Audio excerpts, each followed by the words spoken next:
What is this ayah actually telling us? Allah's standard for what He's recording here, what He's considering success and failure, has nothing to do with the final result, the accomplishment, the gain in the end.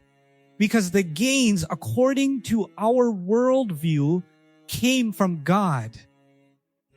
They came from Allah. That wasn't you.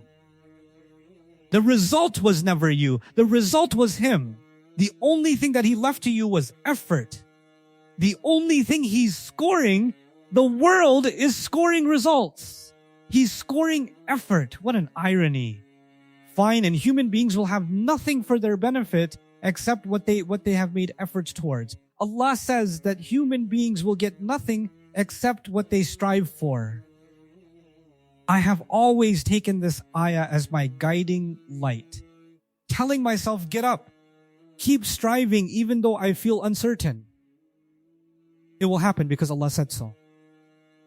But recently, despite putting in sincere effort, I don't get what I hope for. Not achieving my goal has left me feeling lost, betrayed, and shaken by my iman. And now when I make dua to read the A's that I used to bring me comfort, uncertain thoughts keep coming, reminding me of what happened last time. I feel guilt thinking I'm being ungrateful, but deep down I know I wasn't an ungrateful person. I feel stuck between my faith and my disappointment. Could you please guide me on how to deal with this? Yeah, I think, my dear, the ayah was talking about what happens in the end. This world, as I talked about in my commentary on this ayah.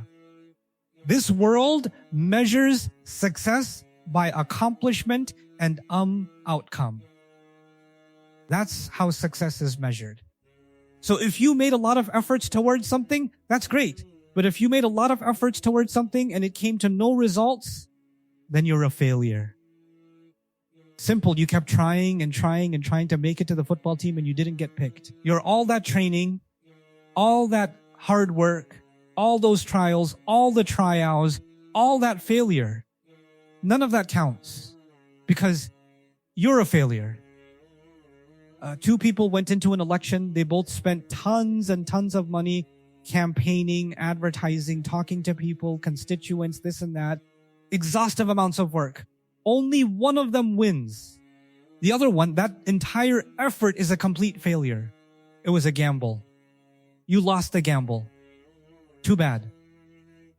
That will be erased from history. The losing campaign of an election will be erased from history. Nobody will remember it because it counts for nothing. Right? You were trying to create a new business and you worked hard on it. You did your research. You created the product. You talked to the factories. You invested tons of money. You traveled to make sure deals are done, this, that, and the other. And the business in the end failed. Didn't go through. All of that effort means nothing. Same thing when you get a degree. You worked really hard and you got a degree. Who, lost sleepless nights trying to, prepare for an exam while your friends were out partying and having the time of their lives, but you were just exhausting yourself in your education. And after getting all of that education, you can't find a job, or you didn't find the job that you were looking for. Now you're a cashier at a grocery store with a master's degree, right? Complete failure. What are all of these scenarios? What do they all have in common? One thing, you made a lot of effort. It didn't turn out the way that you expected because this world only rewards the final result. It does not reward effort. This world doesn't care about your effort. This world only cares about the final result. I tried not good enough. I tried not good enough. I mean, you could for make it even more personal. You tried your best to make your mom happy. I know that one's going to cut some of you deep. You tried everything to make your mama. Your mom's still upset. Like, why am I even trying? Everything I do is a failure. Nothing works. Nothing ever works. What is this ayah actually telling us? Allah's standard for what He's recording here. What He's considering success and failure has nothing to do with the final result, the accomplishment, the gain in the end. Because the gains, according to our worldview, came from God. They came from Allah.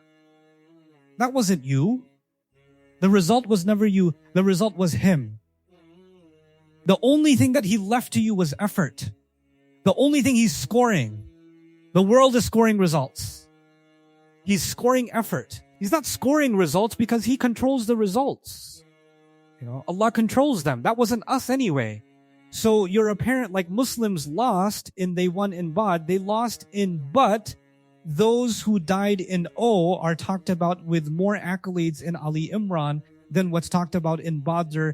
Read the ayat in Al Imran from a military perspective, from an economic perspective, from a political perspective.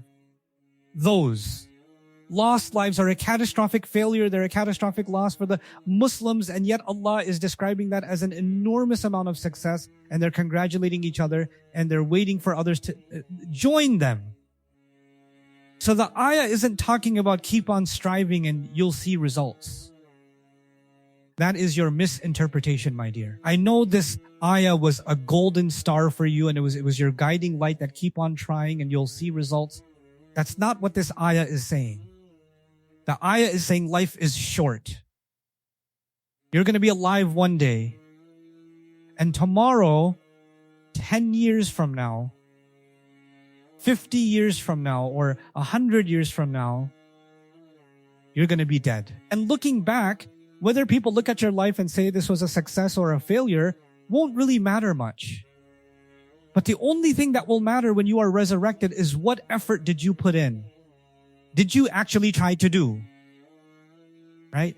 The effort is the actual currency of value on Judgment Day. That's what Allah is telling us here.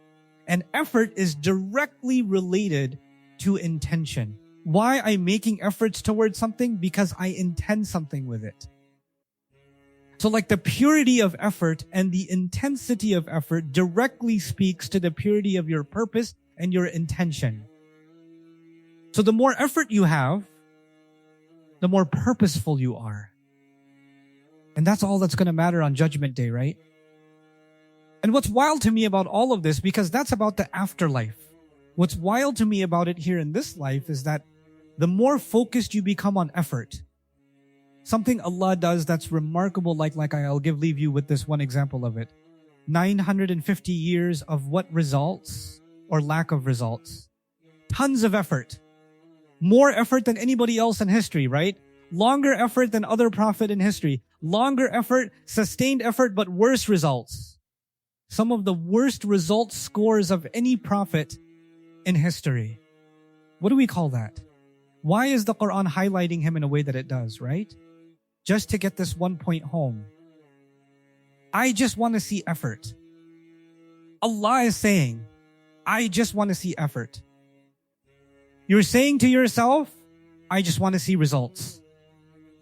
People are saying to you, I just want to see results. Where is the results? I don't care about your effort. And Allah is saying, no, I actually want to see, I just want to see effort, because, and then Allah is saying, results are in my hands. Sometimes I'll give them to you. Sometimes I'll take them away. These are days we flip up and down between people, and Allah just wants to see who among you actually believes, even when they don't see results in between the lines. And He wants to take among you those who just lost their lives in the effort. Allah doesn't like wrongdoers, because then you see people that are doing wrong. They don't even make that much effort and they get everything, and you're like, how unfair is this, you know? So it's good that you know the ayah inspires you, but make sure you understand the ayah properly before you get the right kind of inspiration. Yeah, hopefully that's helpful for all of us. By the way, people of effort, man, I tell you. Yeah, I know I talk about it too much, but let me get out of my system. People of effort, it's not that they don't care about results. It's that they're not broken by not seeing results.